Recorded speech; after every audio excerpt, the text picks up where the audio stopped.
सूरदास की झोपड़ी रचित प्रेमचंद।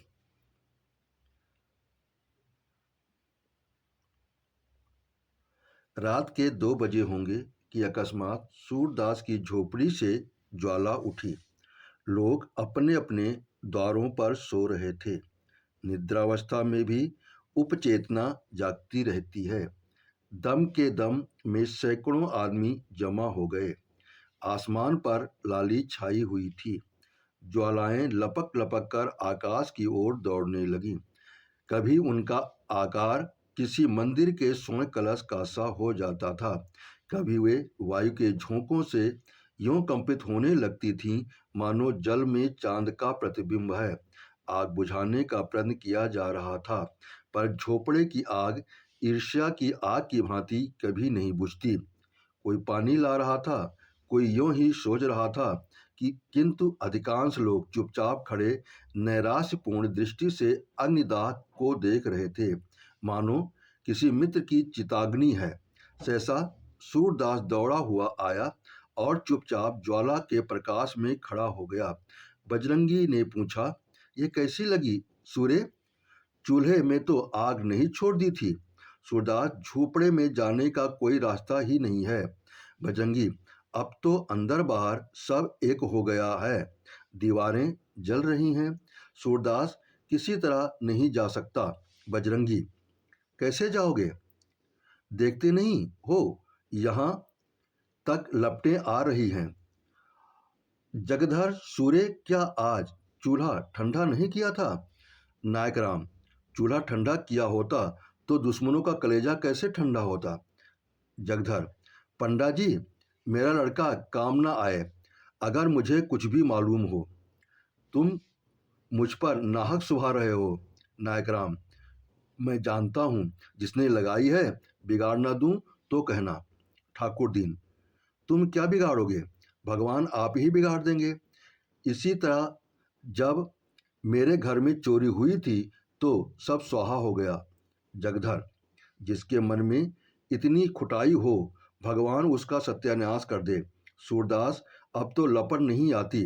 बजरंगी, हाँ, फूस जल रहा गया, अब धरन जल रही है। सूरदास, अब तो अंदर जा सकता हूँ। नायक राम, अंदर तो जा सकते हो पर बाहर नहीं निकल सकते। अब चलो, आराम से सो जाओ, जो होना था हो गया, पछताने से क्या होगा। सूरदास, हाँ, सो रहूँगा, जल्दी क्या है। थोड़ी देर में रही सही आग भी बुझ गई। कुशल ये हुई कि और किसी के घर में आग न लगी। सब लोग इस दुर्घटना पर आलोचनाएं करते हुए विदा हुए। सन्नाटा छा गया, किंतु सूरदास अब भी वहीं बैठा हुआ था। उसे झोपड़े के जल जाने का दुख न था, बर्तन आदि के जल जाने का भी दुख न था। दुख था उस पोटली का जो उसकी उम्र भर की कमाई थी, जो उसके जीवन की सारी आशाओं का आधार थी, जो उसकी सारी यातनाओं और रचनाओं का निष्कर्ष थी। इस छोटी सी पोटली में उसका, उसके पितरों का और उसके नाम लेवा का उद्धार संचित था। यही उसके लोक और परलोक, उसकी दीन दुनिया का आशा दीपक थी। उसने सोचा, पोटली के साथ रुपए थोड़े ही जल गए होंगे। अगर रुपए पिघल भी गए होंगे तो चांदी कहाँ जाएगी? क्या जानता था कि आज ये विपत्ति आने वाली है? नहीं तो वो यहीं न सोता। पहले तो कोई झोपड़ी के पास आता ही ना था। अगर आग लगाता भी तो पोटली को पहले ही निकाल लेता। सच तो यूं है कि मुझे यहाँ रुपए रखने ही ना चाहिए थे, पर रखता कहाँ? मोहल्ले में कौन है जिसे रखने को देता? हाय, पूरे 500 रुपये थे। कुछ पैसे ऊपर हो गए थे। क्या इसी दिन के लिए पैसे पैसे बटोर रहा था? खा लिया होता तो कुछ तस्कीन होती। क्या सोचता था और क्या हुआ? गया जाकर पितरों का को पिंड देने का इरादा किया था। अब उनसे कैसे गला छूटेगा? सोचता था कहीं मिठुआ की सगाई ठहर जाए तो कर डालूं, बहू घर में आ जाए तो एक रोटी खाने को मिले। अपने हाथों ठोंक ठोंक कर खाते एक जुग बीत गया। बड़ी भूल हुई।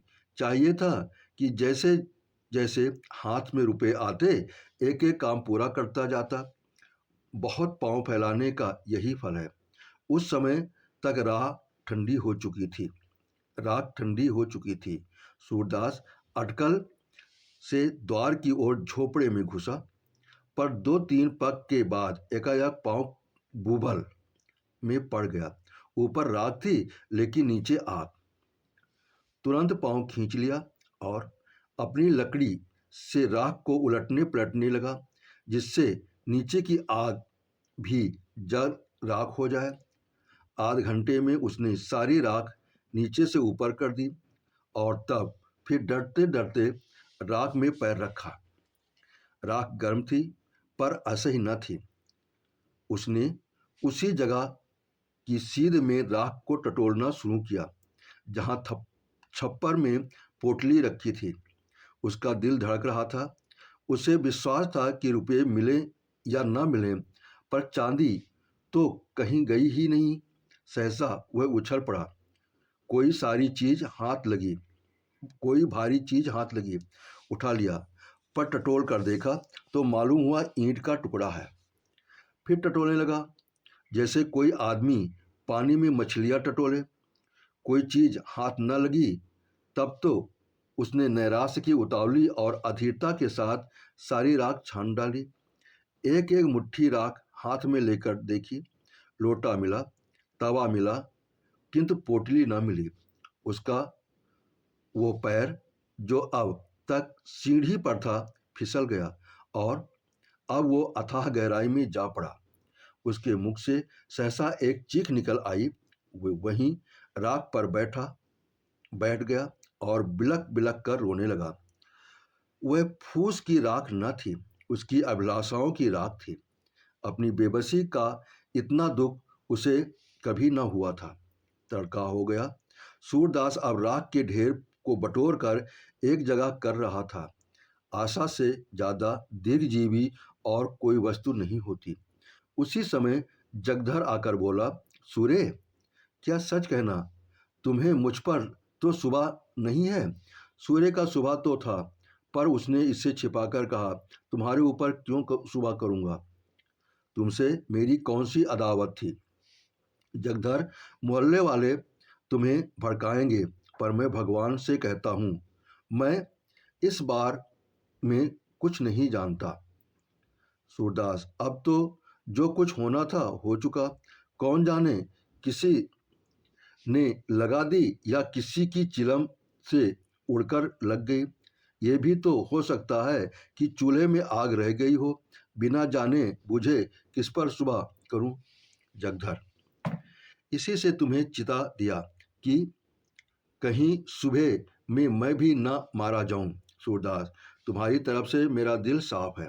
जगधर को भैरव की बातों से अब ये विश्वास हो गया कि वह सारी शरारत है। उसने सूरदास को रुलाने की बात कही थी, उस धमकी को इस तरह पूरा किया। वो वहां से सीधे भैरव के पास गया। वो चुपचाप बैठा नारियल का हुक्का पी रहा था, पर मुख में चिंता और घबराहट झलक रही थी। जगधर को देखते ही बोला, कुछ सुना? लोग क्या बातचीत कर रहे हैं? जगधर, सब लोग तुम्हारे ऊपर सुबह करते हैं। नायकराम की धमकी तो तुमने अपने कानों से सुनी। भैरव, यहाँ ऐसी धमकियां की परवाह नहीं है। सबूत क्या है कि मैंने लगाई? जगधर, सच कहो, तुम ही ने लगाई? भैरव, हाँ, चुपके से एक दियसलाई लगा दी। जगधर, मैं कुछ कुछ पहले ही समझ गया था, पर यह तुमने बुरा किया। झोपड़ी जलाने से क्या मिला? 2-4 दिन में फिर दूसरी झोपड़ी तैयार हो जाएगी। भैरव, कुछ हो, दिल की आग तो ठंडी हो गई। ये देखो। ये कहकर उसने एक थैली दिखाई, जिसमें रंग धुएं से काला हो गया। जगधर ने उत्सुक होकर पूछा, इसमें क्या है? अरे, इसमें तो रुपये भरे हुए हैं। भैरव, ये सुभागी को बहका ले जाने का जहरी बाना है। जगधर, सच बताओ, ये रुपये कहाँ मिले? भैरव, उसी झोपड़ी में, बड़े जतन से धरन की आड़ में रखे हुए थे। पाजी रोज राहगीरों को ठग ठग कर पैसे लाता था और इसी थैली में रखता था। मैंने गिने हैं, 500 से ऊपर हैं। न जाने कैसे इतने रुपए जमा हो गए। बच्चू को इन्हीं रुपयों की गर्मी थी। अब गर्मी निकल गई। अब देखूं किस बल पर उछलते हैं। बिरादरी को भोज भात देने का सामान हो गया, नहीं तो इस बखत रुपए कहाँ मिलते। आजकल तो देखते ही हो बल्लम टेरों के बारे बिक्री कितना मंदी है। जगधर, मेरी तो सलाह है कि रुपए उसे लौटा दो। बड़ी मशक्कत की कमाई है, हजम न होगी। जगधर दिल का खोटा आदमी नहीं था, पर इस समय उसने ये सलाह उसे नेक नियति से नहीं, हसद से दी थी। उसे ये असह्य था कि भैरों के हाथ इतने रुपए लग जाएं। भैरों आधे रुपए उसे देता तो शायद उसे तस्कीन हो जाती, पर भैरों से ये आशा न की जा सकती थी। बेपरवाही से बोला, मुझे अच्छी तरह हजम हो जाएगी, हाथ में आए हुए रुपयों को नहीं लौटा सकता। उसने तो भीख मांगकर ही जमा किए हैं, गेहूं तो नहीं तौला था। जगधर, पुलिस सब खा जाएगी। भैरों, सूर्य पुलिस में न जाएगा, रो रो कर चुप हो जाएगा। जगधर, गरीब की हाय बड़ी जानलेवा होती है। भैरों, वो गरीब है, अंधा होने से ही गरीब हो गया। जो आदमी दूसरों की औरतों पर डोरे डाले, जिसके पास सैकड़ों रुपए जमा हों, जो दूसरों को उधार रुपए देता हो, वो गरीब है। गरीब जो कहो तो हम तुम हैं, घर में ढूंढ आओ, एक पूरा रुपया न निकलेगा। ऐसे पापियों को गरीब नहीं कहते। अब भी मेरे दिल का कांटो नहीं निकला। जब तक उसे रोते न देखूंगा, ये कांटा न निकलेगा। जिसने मेरी आबरू बिगाड़ दी, उसके साथ जो चाहे करूं, मुझे पाप नहीं लग सकता। जगधर का मन आज खोंचा लेकर गलियों का चक्कर लगाने में न लगा। छाती पर सांप लौट रहा था। इसे दम के दम में इतने रुपए मिल गए, अब मौज उड़ाएगा। तकदीर इस तरह खुलती है। यहाँ कभी पड़ा हुआ पैसा भी ना मिला। पाप पुण्य की बात नहीं, मैं ही कौन दिन भर पुण्य किया करता हूँ। दमड़ी छदाम कौड़ियों के लिए टेनी मारता हूँ, बाट खोटे रखता हूँ, तेल की मिठाई को भी घी की कहकर बेचता हूँ। ईमान गंवाने पर भी कुछ नहीं लगता। जानता हूँ ये बुरा काम है, पर बाल बच्चों को पालना भी तो जरूरी है। इसने ईमान खोया है तो कुछ लेकर खोया गुनाह बेलिज्जत नहीं रहा। अब 2-3 दुकानों का और ठेका ले लेगा। ऐसे ही कोई माल मेरे हाथ भी पड़ जाता तो जिंदगी सफल हो जाती। जगधर के मन में ईर्ष्या का अंकुर जमा। वो भैरों के घर से लौटा तो देखा कि सूरदास राख को बटोर कर उसे आटे की बांध गूंथ रहा है। सारा शरीर भस्म से ढका हुआ है और पसीने से धारें निकल रही हैं। बोला, सूर्य क्या ढूंढते हो? सूरदास, कुछ नहीं, यहाँ रखा ही क्या था, यही लोटा तवा देख रहा था। जगधर, और वो थैली किसकी है जो भैरों के पास है? सूरदास चौंका। क्या इसीलिए भैरों आया था? जरूरी यही बात है। घर में आग लगाने से पहले रुपए निकाल लिए होंगे, लेकिन अंधे भिखारी के लिए दरिद्रता इतनी लज्जा की बात नहीं है जितना धन। सूरदास जगधर से अपनी आर्थिक हानि को गुप्त रखना चाहता था। वो गया जाकर पिंडदान करना चाहता था, मिठुआ का ब्याह करना चाहता था, कुआं बनवाना चाहता था, किंतु इस ढंग से कि लोगों को आश्चर्य हो कि इसके पास रुपया कहाँ से आए। लोग यही समझें कि भगवान दीनजनों की सहायता करते हैं। भिखारियों के लिए धन संचय पाप संचय से कम अपमान की बात नहीं है। बोला, मेरे पास थैली की वैली कहाँ होगी? किसी की थैली होती तो भीख मांगता। जगधर, मुझसे उठते हो? भैरव मुझसे स्वयं कह रहा था कि झोपड़े में धरन के ऊपर वो थैली मिली, 500 रुपये से कुछ बेची हैं। सूरदास, वो तुमसे हंसी करता होगा। 500 रुपये तो कभी जुड़े ही नहीं। 500 550 कहाँ से आते? इतने में सुभागी वहां आग पहुंची।